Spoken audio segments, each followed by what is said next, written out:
আইনজীবী কোভিড সংকল্প শ্রীরামপুর লোকসভা কেন্দ্র বিজেপি প্রার্থী বেঙ্গল কতটা কঠিন প্রতিদ্বন্দ্বিতা হবে বলে মনে করছেন? নরেন্দ্র মোদীজি যে ইলেকশনে শ্রেষ্ঠ চেহারা, নরেন্দ্র মোদীজির নামে যেখানে ভোট হচ্ছে, এখানে তো জটিলতা কঠিনের কোনো ব্যাপার নেই। আমাদের ভারতের সবথেকে প্রিয় চেহারা, সবথেকে প্রিয় নাম, আর যিনি ভারতকে একটা অন্যতম জায়গা নিয়ে গেছে, ওনার নামে যখন ইলেকশন লড়া হচ্ছে, আর যা উন্নয়ন হয়েছে, উনি যা করেছেন, এখানে কোনো কঠিন। আমি এই ভাষাগুলোর প্রতিপক্ষ না। দেখুন, মানুষের ব্যবহারই মানুষের প্রথম পরিচয়। এই ভাষা আমি না, হাওয়া বাওয়া না। লড়াই হবে, লড়াইয়ে বিজেপি জিতবে, আমি এটা বলবো, উনি ওনার ভাষা বলুন। আপনি কোথাও বলেছেন কোন সংবাদ মাধ্যমে যে প্রায় 2 লক্ষেরও বেশি ভোটে জয় অবধারিত, কি বলবেন? আমি বলেছি যে হাজারে যাবে না লক্ষে যাবে, সেটা সময়ের অপেক্ষা।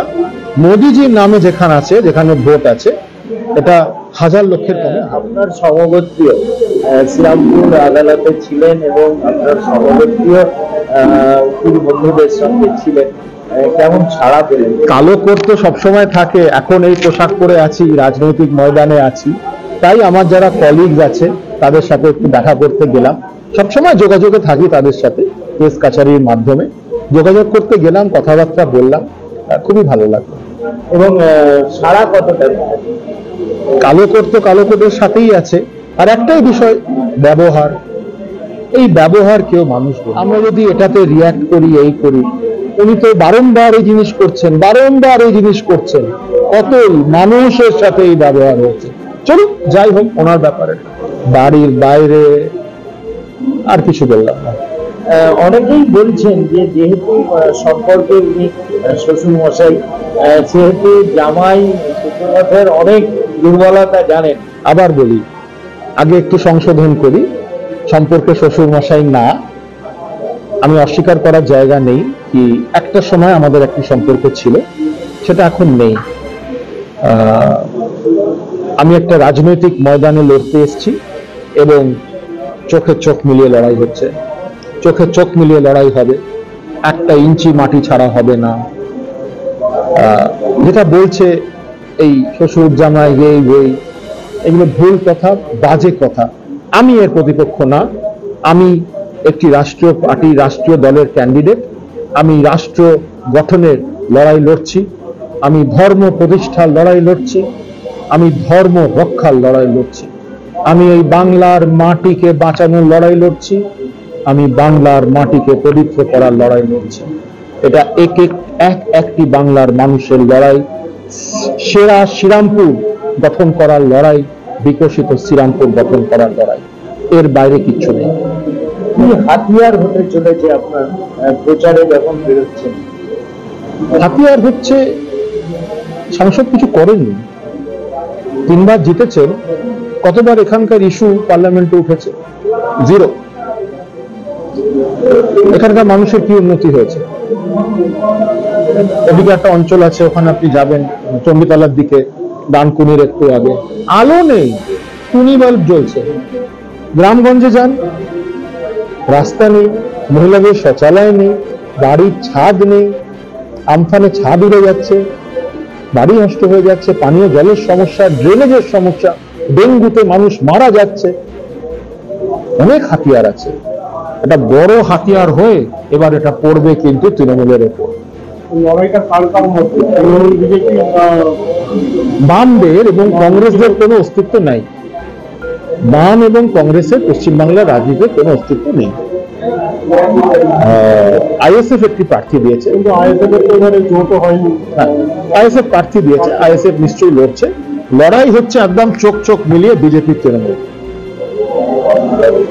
এবং যেটা অনেকেই বলছেন যে শাসক দলের 64টা প্রকল্প, সেখানে আপনার কতটা অসুবিধা হবে প্রচার করতে? দেখুন, এই লক্ষ্মীশ্রী, কন্যাশ্রী, এগুলো যে মমতা দিয়ে দিচ্ছেন, এই করছেন, আরে এদের চুরিটা আটকান।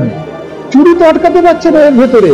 এখানেও তো কাটমানি ওনাদের নেতা মন্ত্রীদের কাছে চলে যাচ্ছে, মানুষ তো পাচ্ছে না।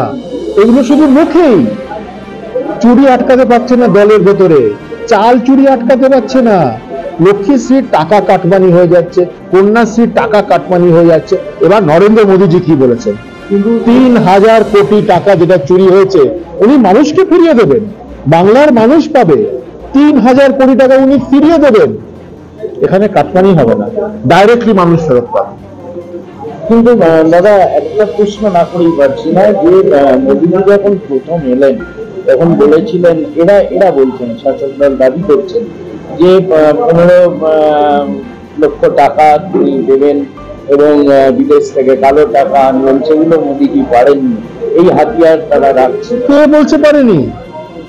একজন ফিউজিটিভ যে বাইরে চলে গেছে তাদের তো ধরা হয়েছে, তাদের ইডি চলছে, তাদের কত হাজার হাজার কোটি টাকা সিজ হয়েছে, বাজেয়াপ্ত হয়েছে। বিরোধীরা কি বলছে? আসুন ওপেন ডিবেটে আসুন, শ্রীরামপুর ময়দানে তথ্য সমেত ডিবেট করব, ভুল বিভ্রান্ত মানুষকে করবেন না, তথ্য নিয়ে কোর্টের অর্ডার নিয়ে ডিবেট করবো, আসুন। এবং সেখানে এই যে বলছে বারবার ইডি সিবিআই, তারা এখন অব্দি কোনো ফাইনালাইজ একটা রায় দিতে পারে। তদন্ত চলছে, চোরের সংখ্যা বেড়ে যাচ্ছে, তদন্ত কিভাবে শেষ হবে?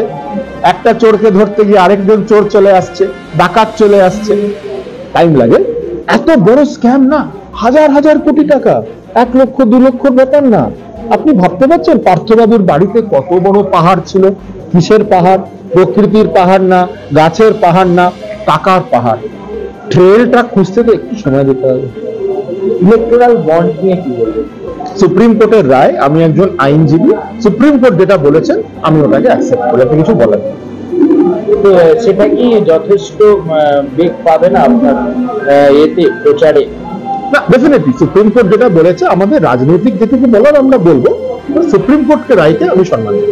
ছোট্ট একটা কথা, আরেকবার তৃণমূলকে আগ্রহ করেছে লড়াইটাকে শুধু তৃণমূল বিজেপি না, উকিলের সঙ্গে আর একটা উকিল। না, আবার বলি, উনি একজন সিনিয়র উকিল, আমাদের প্রফেশন খুব ডিসিপ্লিন প্রফেশন, উনি আমার থেকে সিনিয়র, উনি সিনিয়র অ্যাডভোকেট, উনি সিনিয়র অ্যাডভোকেট হিসেবে ওনাকে আমি সম্মান দিই। লড়াই হচ্ছে বিজেপি ভার্সেস তৃণমূল, উকিলের লড়াইয়ে না। উনি যদি লিগ্যাল ডিবেট চান, আমি ডেফিনেটলি আমি ডিবেটের জন্য রাজি আছি, যে কোনো বিষয়ে আমি রাজি আছি। লড়াই direct Trinamool candidate with BJP candidate. এবং সেখানে কতটা আদর্শের ফারাক হতে পারে? প্রচুর ফারাক, প্রচুর ফারাক। আপনার এই প্রশ্নটা আমাকে রেগে যায়নি, হেসে উত্তর দিচ্ছি, এই তো ফারাক। ভাবে নিশ্চিত আশাবাদী, মানুষকে আহ্বান করব, জনতাকে আরো আহ্বান করব, জনকল্যাণের জন্য, শ্রীরামপুরকে সেরা শ্রীরামপুর গড়ে তোলার জন্য, বিকশিত শ্রীরামপুর গড়ে তোলার জন্য বিজেপিকে আশীর্বাদ করবেন, পদ্মফুলের ভোট দিয়ে মোদীজিকে জয়। একটা ছোট্ট লাস্ট, জিতে আপনার ফার্স্ট প্রেফারেন্স কি মানুষের জন্য? আগে লড়ি, আগে জিতি, মানুষের পাশ ছাড়বো না। যতদিন রাজনীতি করব, ততদিন বেঁচে থাকবো। এখানকার মানুষরা যারা মাথা উঁচু করে উন্নয়নের সাথে, বিকাশের সাথে আগে এগিয়ে যেতে পারে, সেই লক্ষ্যতে প্রথম দিন থেকে লেগে যাবে।